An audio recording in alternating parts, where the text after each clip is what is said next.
Welcome to the Brad Carr Podcast. My guest is Dr. Scott Barry Kaufman, a professor at Columbia University and the host of The Psychology Podcast, which is frequently ranked the #1 psychology podcast in the world. In this episode, we'll discuss Scott's newest book, Rise Above. Professor Scott Barry Kaufman, what do we need to know about your background to understand your work regarding vulnerable narcissism and the victim mindset? I think that as a child, I was feeling like a victim of the school system for many, many years. And there was this moment where this teacher empowered me and asked me, why was I still in special ed? And I, a flip switched and I was like, yeah, what am I doing here? And wait, I don't have to be a victim to my circumstances?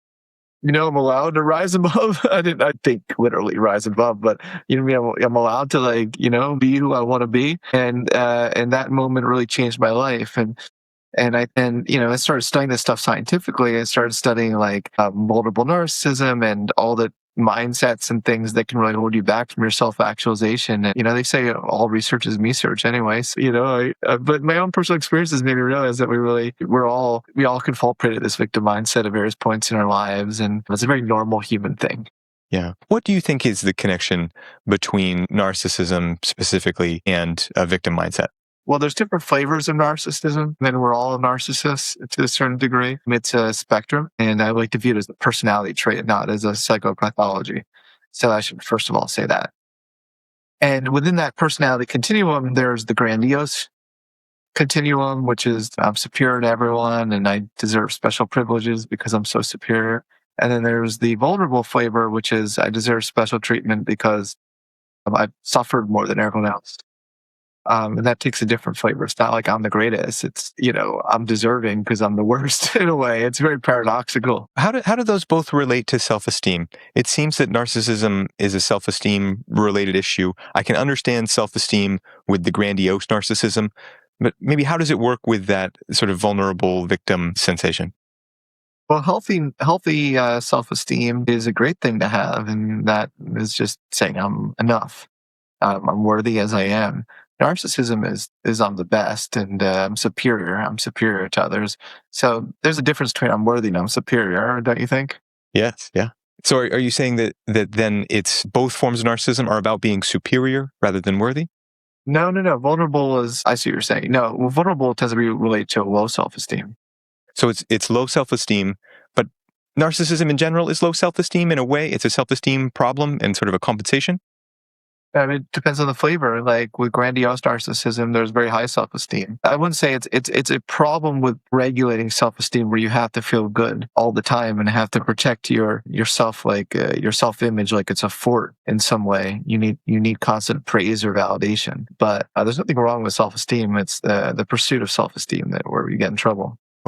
Narcissism then is not necessarily about having high or low self-esteem.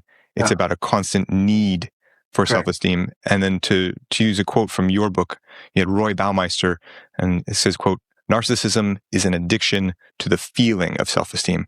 Are we collecting it now? Yeah, with grandiose, it's an addiction to admiration, and with vulnerable, it's an obsession with acceptance and validation. So if a victim mindset then can drive people toward a vulnerable narcissism, is the reverse true? Are people who have sort of a vulnerable narcissism also more prone to a victim mindset? Yeah, for sure. Yeah. Oh, yeah. People. I mean, there's a very strong correlation there, and it's very bidirectional as well. Okay. So shame seems to overlap with all of this.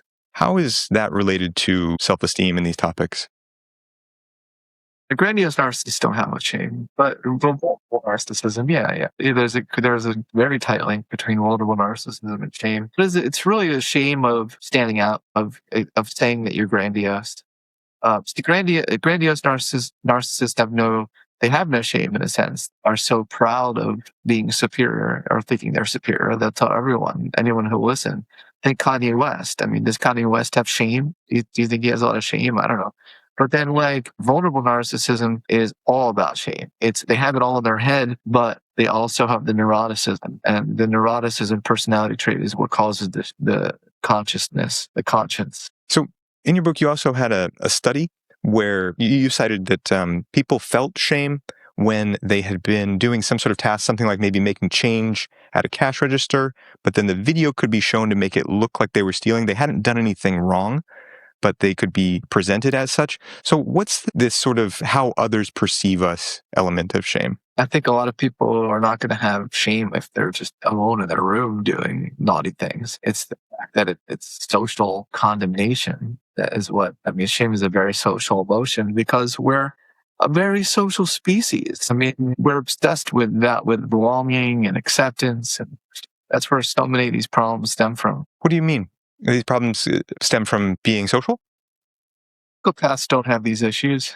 I'm not saying it's good to be a psychopath. In a way, maybe what I'm saying is it's okay to be human and to recognize that it burns, it hurts when we don't feel accepted. It's a very normal part of being social, but that so many of our own neuroses and problems along those lines stem from our desire to be accepted and to fit in.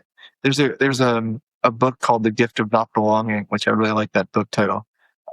Because I think that we're too obsessed with belonging. And I think that creativity involves being brave enough to not be accepted.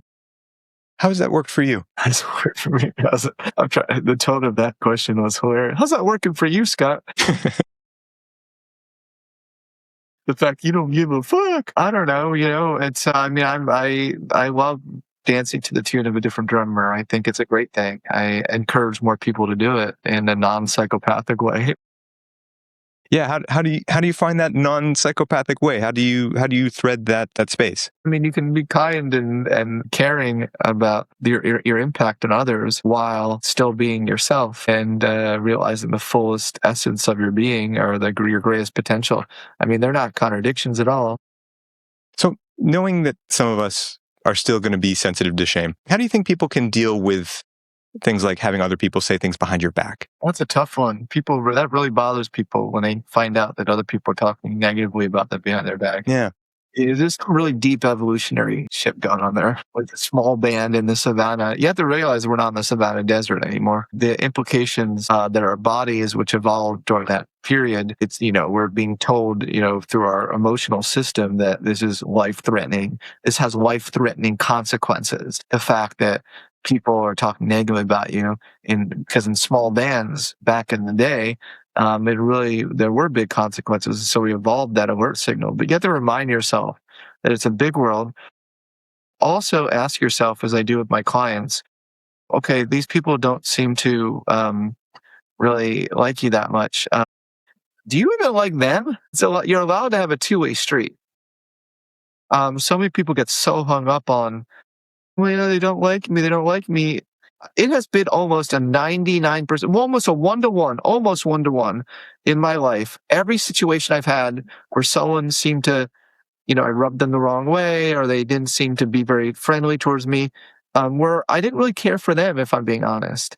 And not just because of that. It's not just like, oh, I only like people who like me. I think there's something deeper there if you really think about it. Some things are a great match. Some things just are not a great match.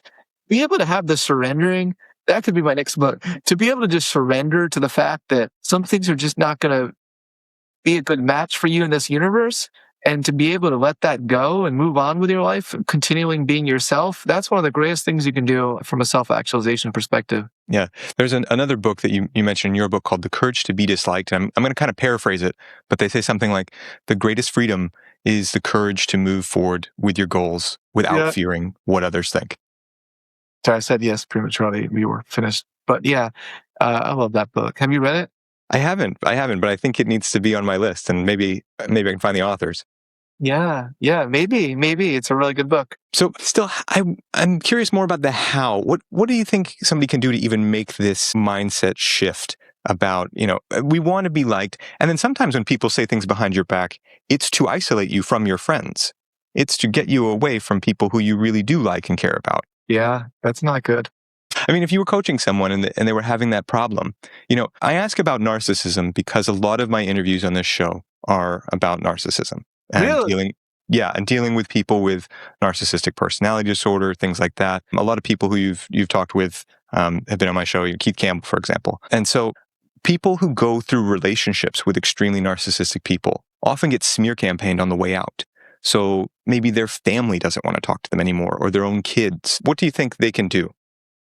I don't like that. I don't like that for them. Yeah. What can they do? What can they do? Well, why would the parent take the side of the narcissist over their own son? I'm confused. Yeah, it'd be more like, let's say you were married to one of these people, and then you're going through a divorce. And over the course of years, the extremely narcissistic parent has been telling the kid, "Oh, mom's crazy, mom's bipolar, mom's bad, mom cheated on me." So by the time the divorce comes, the smear campaign is already seeded. And then they can really say, look how bad mom is. And she's getting this divorce. And the kid ends up hating his own mother. I've never thought about what to do about such a situation. Maybe sometimes you got to fight fire with fire. How much of an asshole the other person is. Like, you might be having a little smear campaign against me. They might, but you should know something about that person. I don't know. Sometimes you got to fight fire with fire, my friend. How about learned helplessness? I think I've heard you talk a little bit about learned helplessness, and I thought you had an interesting take on it. You said something about how it's something that is actually our default. In maybe we've seen in research that in animals it's something that it happens over time, but in humans it seems to have a different path. It's interesting. The original theory of learned helplessness talked about how it was started in animals, dogs, showing that if you shock them enough, they will have trouble leaving the cage, even when they're able to leave the cage. So they learn that helplessness. But 50 years later, the original researchers who did this, Seligman, and what they did is they found that in humans, it's the opposite situation. It's not helplessness that's learned in humans. It's actually our default state. What must be learned actively is hope. And so it's very easy for any of us to fall into this kind of helpless situation where we feel things are really stacked against us and there's not a lot of hope there. But you have to, that's why we call it learned hopefulness, learned hopefulness, because that's really where it's at, is the learned hopefulness part. Helplessness is our default state of being. So how do people develop that learned hopefulness? Lots of techniques, such as not being a victim to your mind, to your cognitive distortions, not being a victim to your emotions, learning self-regulation techniques, learning to develop the pathways to get to where you want to go. So if some roads are blocked, you don't give up. You think of what is plan B, what is plan C, what is plan D. So you can actually learn hope in that sense, and getting in touch with the things that move you in the direction of your values, even acting in line with your values, even when your emotions are telling you to not move forward. Avoidance is not the greatest activator of self-actualization. It's probably the biggest inhibitor. So if avoidance is the inhibitor, then what do people do? They take small steps first to approach it. What could those small steps look like? There's the whole system of techniques and tools that you bring out at the right time, depending on the situation. What the easiest one is, not the easiest, but the most concrete thing. If you're like, give me something concrete, is develop what are your alternative plans of action if door A is closed. What is, and not giving up, right? On that, I'm a big fan of Andrew Duckworth's research on grit. Yeah. What about it? I'm a big fan of finding the things that you're passionate about and persevering amidst obstacles. Not feeling like you're a victim to your circumstances, but even if your circumstances are difficult or challenging, you still come up with lots of different ways to get to where you want to go. Being creative about it.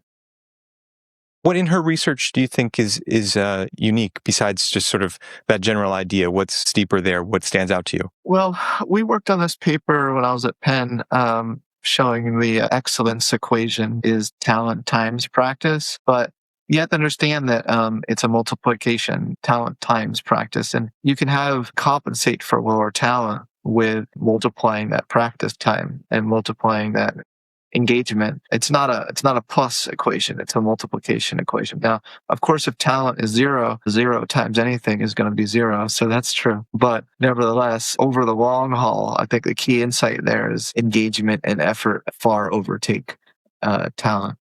But where do you think a victim mindset comes from? First of all, I want to just acknowledge that it's very human to have a victim mindset.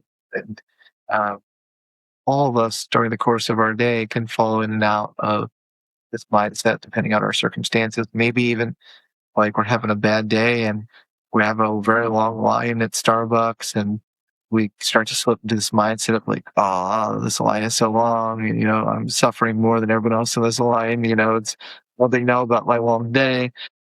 So it's something very, very human. When you ask where does it come from, I just want to say, like, I mean, where does anything come from that's a very human thing? It's the environment can activate all sort of schemas in our head and ways of being that we evolved, to be a certain way as a human. I mean, the question is, what do we do with these thoughts, and how productive are they for us in the moment? I'm all about constructive thinking and being mindful about the ways in which your thinking is constructive for helping you get to the goals that you really want to get to. And I think the mindset is very detrimental to reaching our goals, because it does put us in this helpless state where we lose our agency completely to be able to cope with hard things.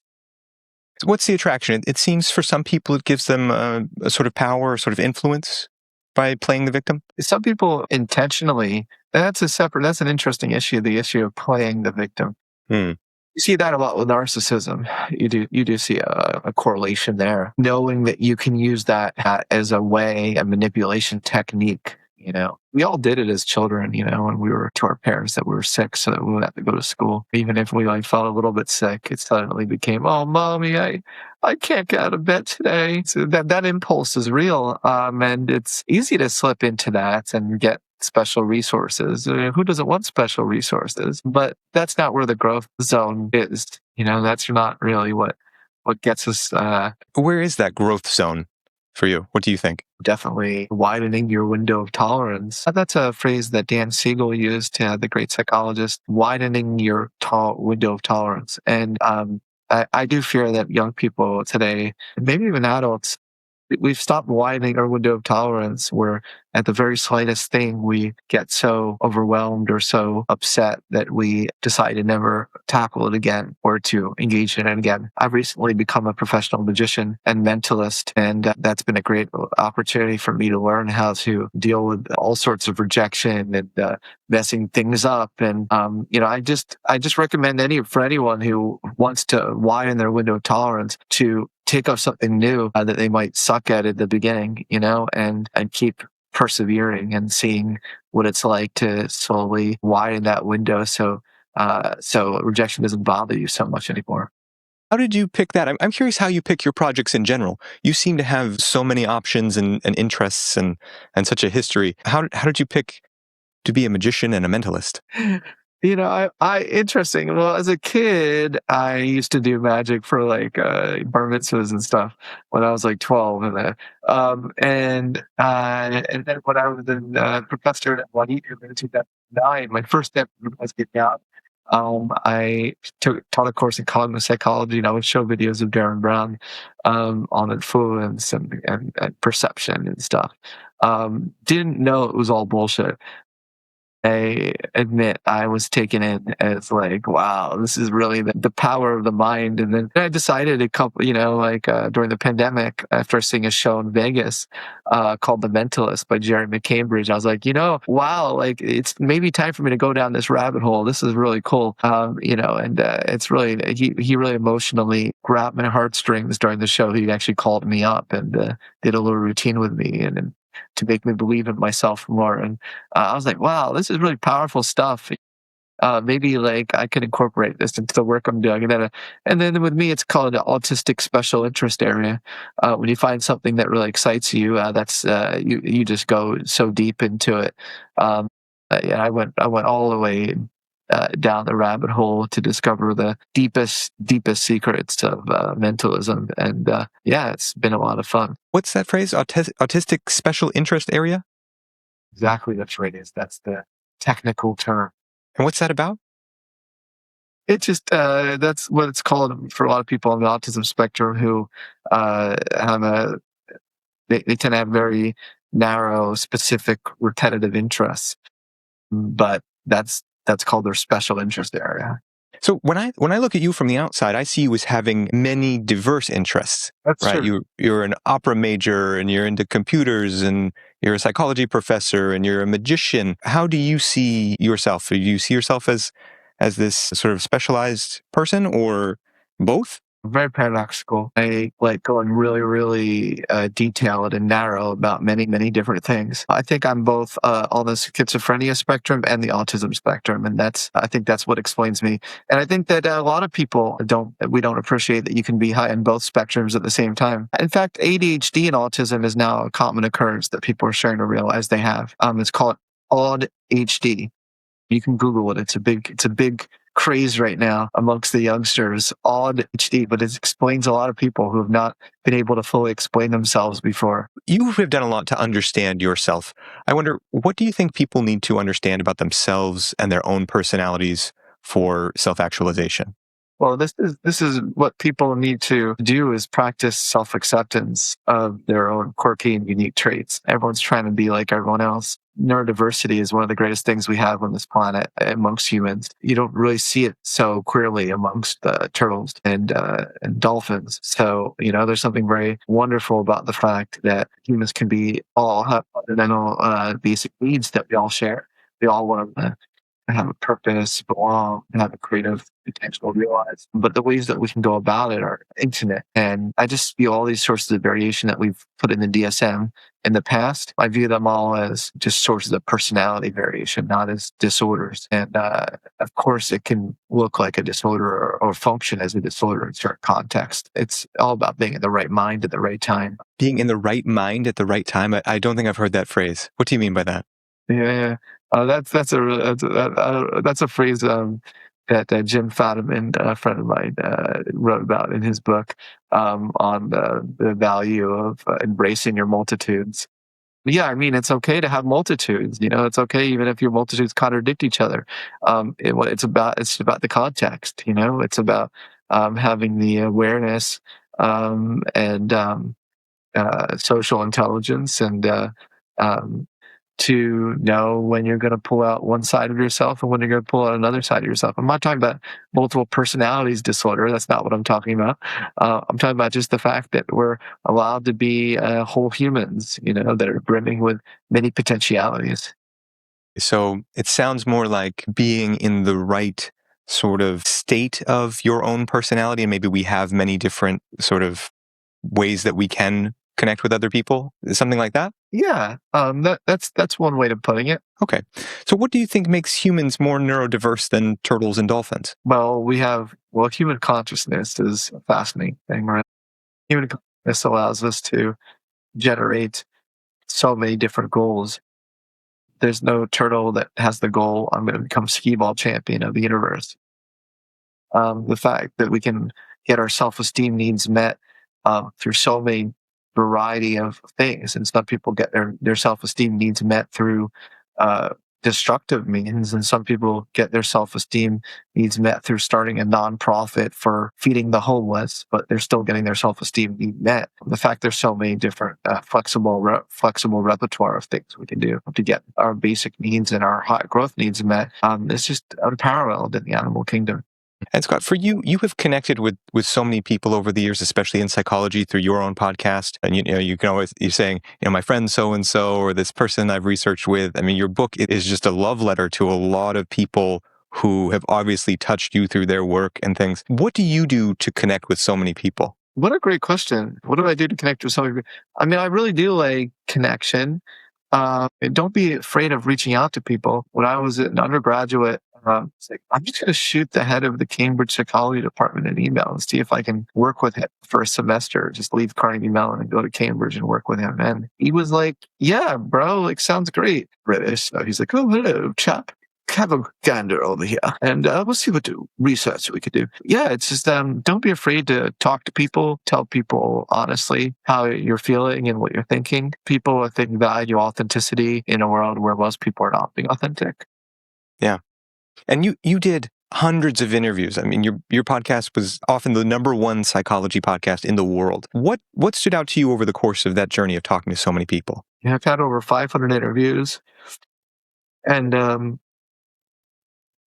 I did this. The last episode was with Annie Murphy Paul, where we went through a list of things that we pulled out from all the years, and there's just very common themes of the podcast have to do with the value of creativity in our schools, showing that we all have more resiliency within us than we realize. And the value of connection comes up a lot. And the idea that greatness is, in a way, pretty banal. It takes a lot of drudgery and seemingly boring days, which not add up, but multiply. Yes, that's right, that equation. Someone who you've cited, whose work you've cited, is Rob Henderson. And I get a sense from what you've written about him that he says basically people seem to need higher expectations on them, and that actually high expectations are very valuable. What do you think people can do to deal with other people's expectations? Has he been on your podcast? No, I'd love to. We'll make an intro. Thank you. Expectations are an interesting thing because self-fulfilling prophecies are very real. And the way that people treat us, we tend to act in response. But I think that you have to nip that in the bud as much as you can. You kind of have to take control of the self-fulfilling prophecies and change and reverse it. Maybe that's a new concept I just invented just now. Reverse self-fulfilling, positive self-fulfilling prophecies, where you just jump in there and act, and regardless of what they're thinking, you really are as true to yourself as you can, and you show them how awesome you are. Before they get a chance to get their little expectations into your own head. And something else that you wrote about that I found interesting and relates to this is the idea of a dark healer. I've seen these sort of guru types, and they set expectations on people, and then they sort of keep moving the goalposts and stuff so that people are always chasing their expectations around them. What do you find about these personalities, and how can we spot the difference between someone who's setting good expectations for us and someone who is maybe darker? Yeah, well, there's a lot of people out there who haven't taken the time to heal their wounds and project it onto others. And there are these healers. There's a certain archetype of the dark healer where they act as though they know what is right for you. And you have to listen to your own self and know what's right for you. I really think at the end of the day, developing your own self-actualizing compass, as I like to call it, is one of the best things that you can do. One of the most valuable things is really develop that and know what's right growth, what's right for your growth. Because if you don't, you're going to constantly be dead beck and call of others and the world. People, there's no shortage of gurus or podcasters who would be who love to tell you how to live your life. That will be happy to prescribe you a protocol, But if it's not right for you, you have to really have confidence in that and the discernment. So I think discernment, life discernment, growth discernment, we'll call it, such an important part of the self-actualization process. What was that compass that you described? How do we kind of model that? I think so. Carl Rogers, the humanistic psychotherapist, believed we all had a self-actualizing compass already built in within us that allows us to know what decisions are right for us, which ones are moving us away from growth. But we just don't listen to it, especially if we grew up with parents who constantly told us that their needs were more important than our own, or really didn't listen to our needs. So for a lot of people, the way they were raised, they need to develop this compass. But I think it can be done by trusting your own experience and trust that what you're experiencing is a valid and accurate view of the world. So how do we do that effectively if, say, the guru type is also the type to gaslight and to sort of shake your sense of what's right in the world? I can see you giggling at gaslight. You're probably thinking of examples in your head right now. Yeah, I'm thinking, you said Keith Raniere from NXIVM. So I've talked with people who were in NXIVM, and they said that the structure there was basically a systematic breaking people down so that their ability to judge what was right for themselves was warped. I'm thinking of environments like that. You talked to Alison Mack? No, I'd like to talk with her too. I talked with Mark Vicente. Yeah. These things, look, with mentalism as well, with hypnotizability, some people are more easily hypnotizable than others. Hypnotizable, however you pronounce that word. So some of us, if we don't have that secure in our compass, we're going to be more susceptible to these kinds of dark gurus. Not all gurus are dark, but dark areas do exist. You have to also take responsibility for the fact that you're so vulnerable that you are going to just relinquish yourself to someone else. Scott, I've noticed that you have a particular interest in masculinity and the highly sensitive person. You're even in a documentary about this. What do you think is the relationship there? Those seem to be two things in culture that we sort of put at odds. Great question, Brad. You've really done your research. I'm impressed.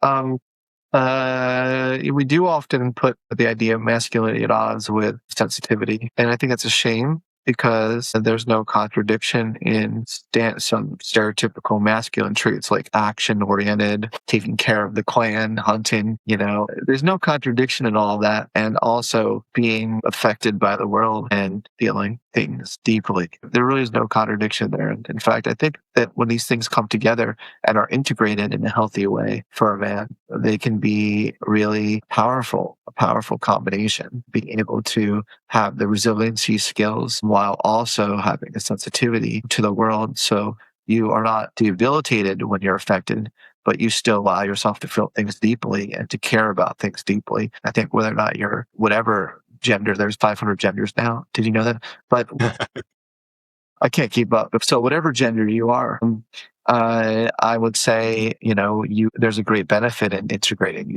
all these being. Yeah. So that idea of being integrated in both being able to take action and affect the world around you, but also to let things affect you. Who would be a role model or a good example of that? Well, whenever I think about high sensitivity, I think of one of my idols, Yo-Yo Ma, Oh, yeah. cellist, because there's a certain, someone actually commented, and I agree with it because I've spent time with him personally, is, there's the slightest pin drop. He notices it. But he channels that to his cello music in such a beautiful way that it really affects everyone so poignantly and emotionally. But there's also a real force there. There's a real power. He's not shying away from the world, and that's one example that comes to mind. There's a movie called Sensitive Men Rising, but there are a lot of examples in there. There's like an example of this actor has the traditional sort of, he looks like a bro, and he talks about the importance of being sensitive and tries to kind of break down these preconceptions we have. So I think a lot of great examples in that movie. I think that this idea that masculinity is about not caring, it's a misunderstanding of what healthy masculinity really looks like. How does that match up then with the work of your friend Mark Manson? Because his book title is The Subtle Art of Not Giving a Fuck, which sounds very much in that not affected masculine idea that we have. How does it fit with what you're talking about? You had him on your podcast. No, I'd love to. Make an intro to him too. Thank you. That would be amazing. Mark and I talk about this a lot because sometimes I think he plays it too cool, and I call him out on that. To be honest, he was on my podcast, and we had that conversation, and I said, do you ever think you kind of like are a little like too muted?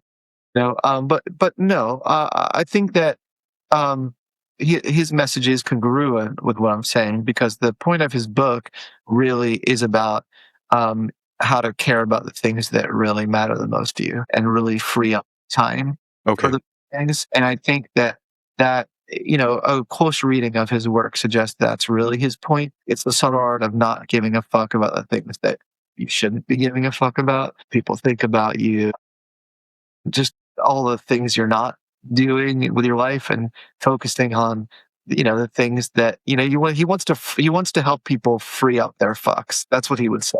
So you could have the attention span and the capacity to realize what you really want to do in your life.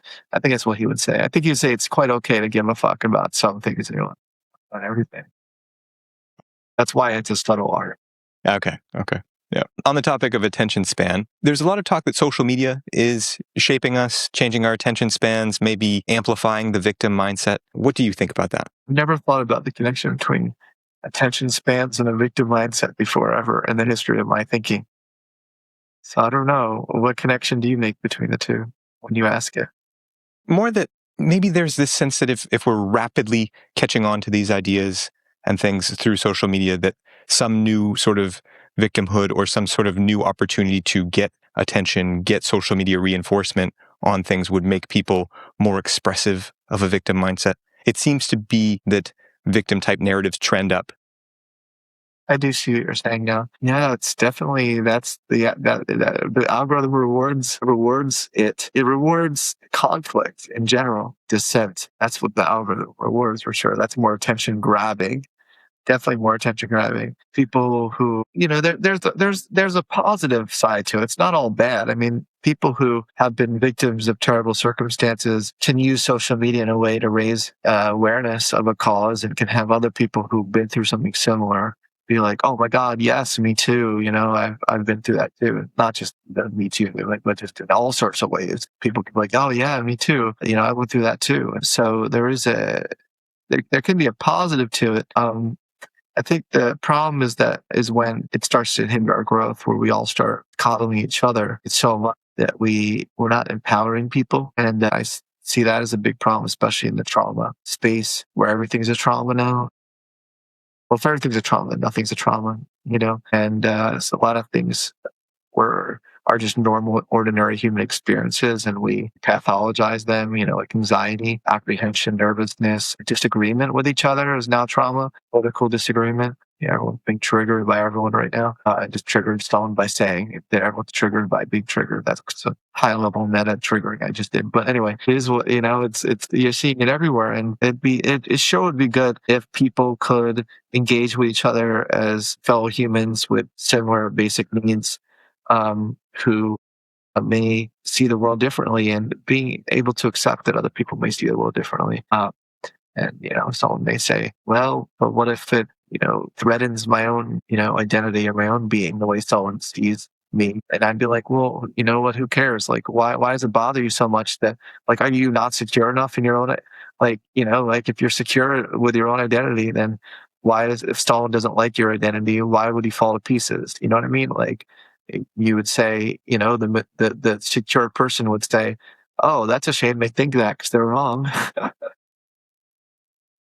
Scott Barry Kaufman, before we get to our last topic, for people who want to find more of the empowering sort of messages out there, where should they look for you online? Yeah, I'm all about empowerment and the empowerment mindset, not the victim mindset, but the empowerment mindset. You can find me at scottbarrykaufman.com. You can find a lot of my stuff there. I still have my whole backlog of podcasts. It's never too late to get it started on the over 500 episodes. If you want to binge